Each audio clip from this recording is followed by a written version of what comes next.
The footsteps of saints across time. Two great sages who illuminated the human spirit, Siddhartha Gautama, the Buddha, and Jesus Christ. Various ancient traditions claim that these figures once journeyed to this eastern island nation, Japan, and that in their youth, they studied its culture.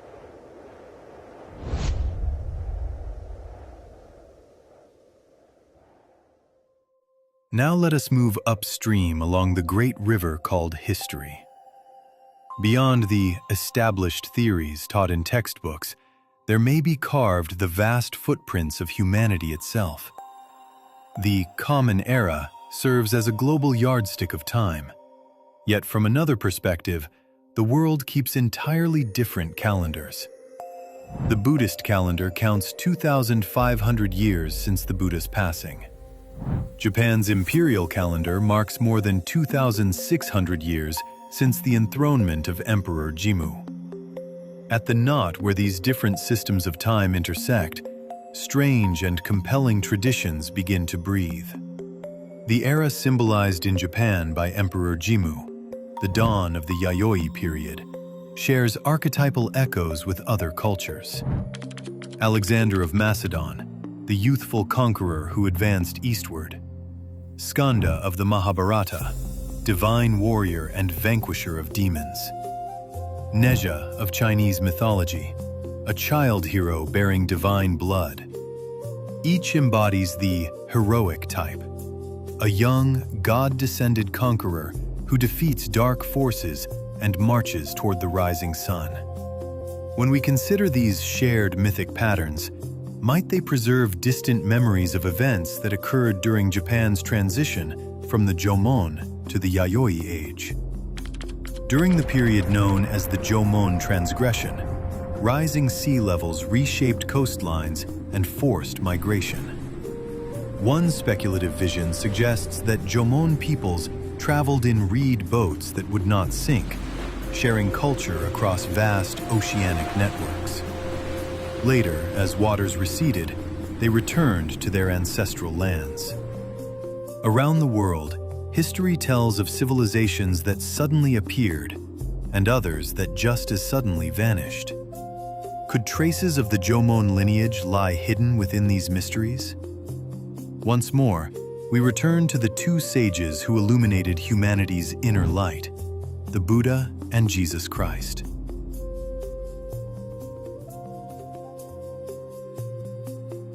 Traditions speak of their youthful journeys to Japan. If they encountered here the teaching of the 8 million kami, if they touched the idea that all beings are divided spirits, Wake-Mitama, emanating from one primordial life, what then? From the distant Tamil lands of South India, riding the Kuroshio current, may have come both language and rice cultivation. Before the Yamato state took shape, traces remain of ancient maritime peoples, sometimes called the Dong-yi or the Nine-yi, engaging in trade across borderless seas. Like the Phoenicians who carried alphabets across oceans, there were seafaring cultures that transported not only goods, but words, myths, and memory. Within these currents, did the footsteps of saints also blend? As the resonance of language crosses the sea, perhaps so too did the truth that the entire universe resides within the individual. From this archipelago, could such a vision have radiated outward into the world? Even if eras differ, calendars diverge, and histories conflict, whenever we revere nature and recognize sacred light within another human being, our hearts connect to the same horizon once contemplated by the Buddha and by Jesus. From Jomon to Yayoi and onward to the present day flows an unbroken awareness of the divided spirit, Wake-Mitama. It transcends religion. It surpasses borders.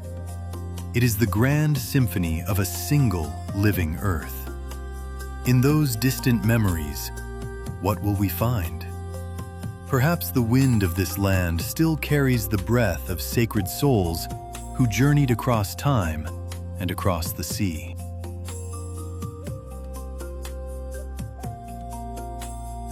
If such echoes truly exist, where did they originate? One answer may lie in a mysterious text preserved in Kumano, the Kukami Documents.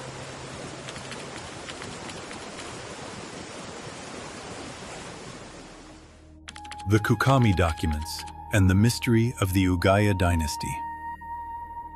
Deep within the hidden layers of Japanese history lies another story, one that never appears in school textbooks. In the lands of Kumano and Toba in Mie Prefecture, an ancient tradition has been passed down through generations, the Kukami Documents. These texts describe a world that far exceeds the boundaries of the Japan we know, a memory of a super-ancient civilization said to have governed not only this land, but the cosmos itself.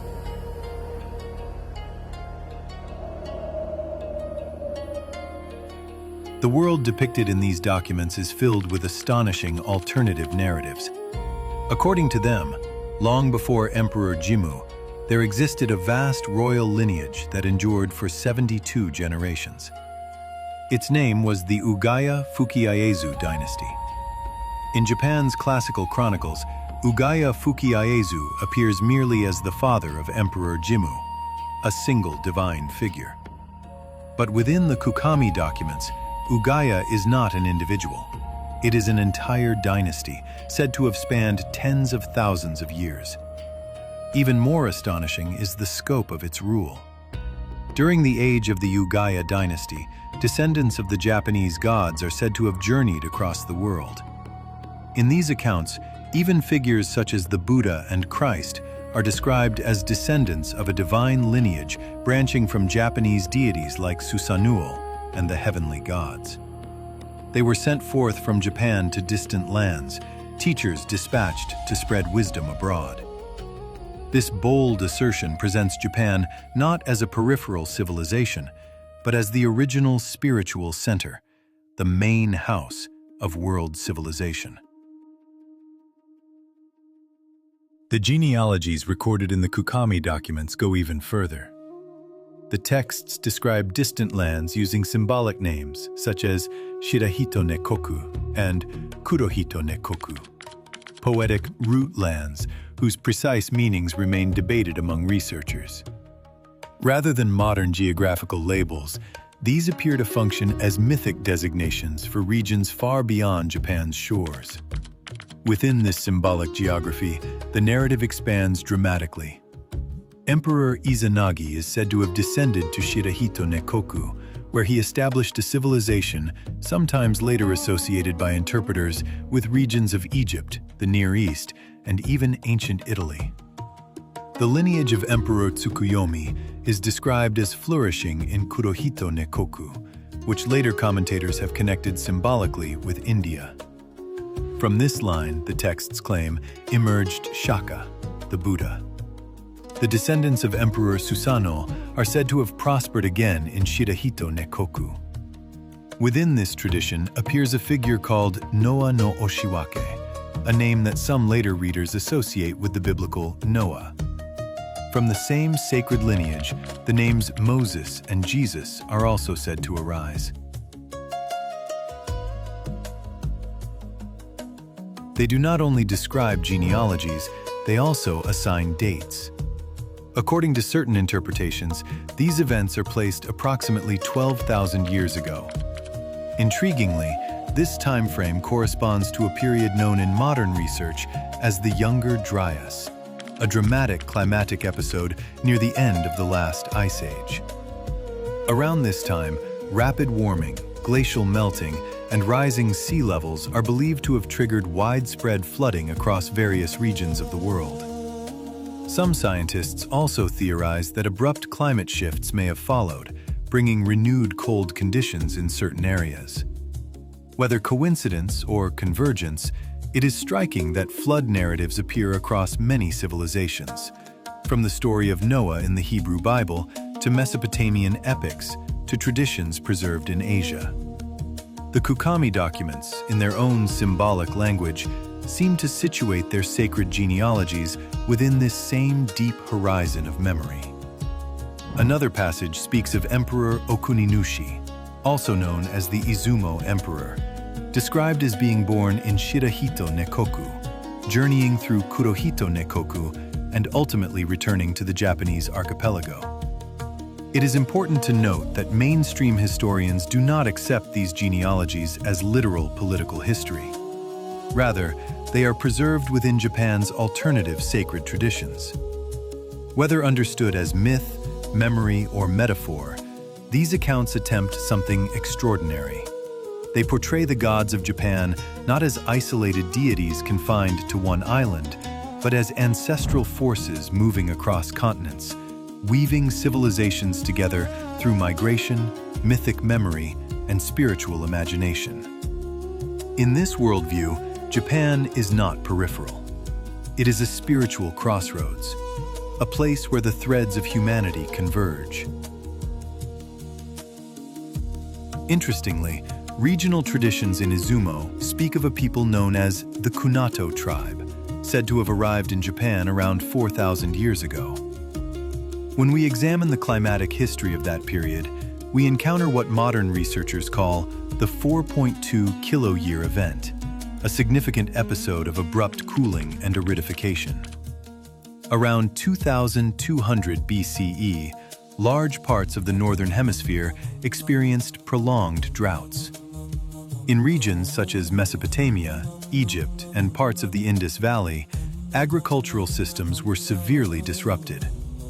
Some historians consider this climatic shift to be one contributing factor in the decline or collapse of major Bronze Age civilizations, including the Akkadian Empire and the Harappan civilization.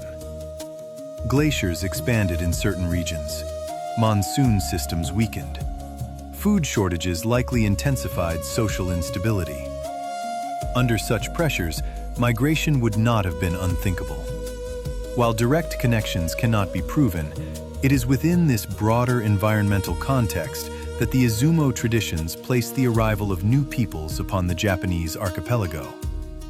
Perhaps what later became myth was once the memory of movement, of communities seeking stability in a changing world. In this light, the journey of Okuninushi may symbolize not only a divine return, but the echo of ancient migrations shaped by climate and survival. According to the records of the Kukami Documents, before the enthronement of Emperor Jimmu, the Ugaya Fukiezu dynasty is said to have continued for 1,200 years across 72 generations. Whether taken literally or symbolically, the recurrence of this number is striking. 72 appears not only in East Asian traditions, but in various mythic and cosmological systems around the world, often representing cycles, order, or sacred time. In this sense, the genealogy described in the Kukami texts may not simply be a political record, but a reflection of a deeper mythic chronology, one that frames Japan's origins within a sacred continuum stretching far beyond recorded history. Why was such a grand narrative necessary? Behind it, one senses a powerful counter-consciousness toward the historical worldview of neighboring China. In Chinese imperial thought, the sacred ruler permitted to perform rituals on Mount Tai was said to be one in a lineage of 72 generations. The Kukami Documents' insistence on a 72-generation Ugaya dynasty may have functioned as an ideological device, an attempt to symbolically contain within pre-Jimmu Japan the entire arc of Chinese antiquity, from the 3 sovereigns and 5 emperors through the Zhou dynasty. Furthermore, another shadow appears behind this narrative. Shu Fu, who was sent by Qin Shi Huang in search of the elixir of immortality and is said to have reached Kumano. It is possible that advanced continental astronomy and political philosophy blended with Japan's mythic traditions of the Age of the Gods, giving shape to these enigmatic texts. Some traditions even claim that records of a lost dynasty, associated with the Jomon era, and said to have been destroyed by eruptions of Mount Fuji, were compiled by Shu Fu and his descendants. The Miyashita documents go further still. They describe Fu Shi, one of China's 3 sovereigns and 5 emperors, as originating from a Fuji dynasty, and recount that during a time when Japan was devastated by volcanic eruptions, he traveled to China and India. In South and Southeast Asia, his image appears in forms resembling the water deity Naga. In China, he is portrayed entwined with Nuwa, their serpentine bodies intertwined in ancient iconography. Of course, in modern academic history, these texts are generally dismissed as forgeries or fantasy. But how much meaning lies in pursuing only literal truth? Consider the nameless peoples who fled turmoil on the continent and crossed the seas. The culture they carried, the philosophies they preserved, the memories of distant homelands. Over thousands of years, could these memories have mingled with the soil of Jomon and Yayoi Japan, crystallizing into legends such as these? Perhaps Shu Fu does not represent a single individual at all, but a symbol, an embodiment of migrant peoples who transmitted culture across generations. Rather than a history of violent rupture, Japan's spiritual foundation may have grown through inheritance and overlap, through the layering of cultures rather than their destruction. Oral traditions link Shu Fu with Susanuo. Some even reinterpret the name Susanuo in Japanese as King of Susa, evoking Susa, the ancient capital of the Elamite kingdom in what is now Iran, later a capital of the Achaemenid Persian Empire. Across long stretches of history, peoples moved steadily eastward. And perhaps, just perhaps, the faint traces of that migration are etched within the Kukami documents themselves. From the era when there was no concept of borders to the era of Emperor Meiji, the description was never interrupted. Mainstream Japanese historiography does not recognize this dynasty as historically verified, but its presence in esoteric traditions continues to invite interpretation. The memory of a sacred thread, Hemp and the prayer of humanity. Long before civilization blossomed upon this island nation, since the age of Jomon, there has been a plant our ancestors carefully preserved and revered. It is hemp. Straight and unwavering as it grows toward the heavens, people saw within it purity, resilience, and divinity. On summer nights during Obon, when families welcome ancestral spirits home, fires are kindled with dried hemp stalks. In funeral rites, hemp cords are placed in the hands of the departed so their souls will not lose their way. Even the priest's ceremonial whisk, used to dispel evil, carries strands symbolizing compassion and purification. Buddhism, which crossed the seas to reach Japan, did not replace this culture of purification. Instead, it merged with it, blending seamlessly into a spiritual landscape already woven with hemp. Yet the story of hemp does not belong to Japan alone. If we turn our gaze far to the west, astonishing correspondences emerge. In the ancient Temple of Israel, incense was burned as a medium of communion with God. Hebrew law preserved wisdom meant to safeguard life itself. And when Jesus Christ was taken down from the cross, his body was gently wrapped in pure linen cloth. Egypt, Israel, India, Japan. In each of these lands, sages sought to bind heaven and earth through the medium of sacred fiber. The texture of hemp woven by Jomon hands may have carried the same resonance as prayers offered in Jerusalem. Words that tilled the earth arrived from Tamil lands. Sacred sounds praising the divine traveled from Hebrew traditions. Binding them together was a holy thread called hemp. Our culture was not born in isolation upon a solitary island. It is a vast tapestry, woven by saints across continents and by nameless ancestors, all returning to a single source known as Wake-Mitama, the divided spirit of one life.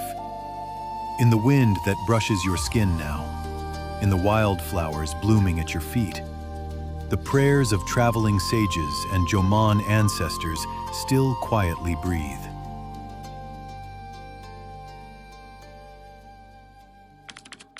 God's hidden trump card. Legends say that both the Buddha and Jesus once turned their gaze toward this archipelago. If we set aside the yardstick of the common era, blank centuries lost in historical shadow begin to surface. What if, here, they encountered the truth of the 8 million kami, the realization that all beings are emanations of one living source? The conclusion proposed by these traditions is bold. Japan may have been the final card hidden by the divine.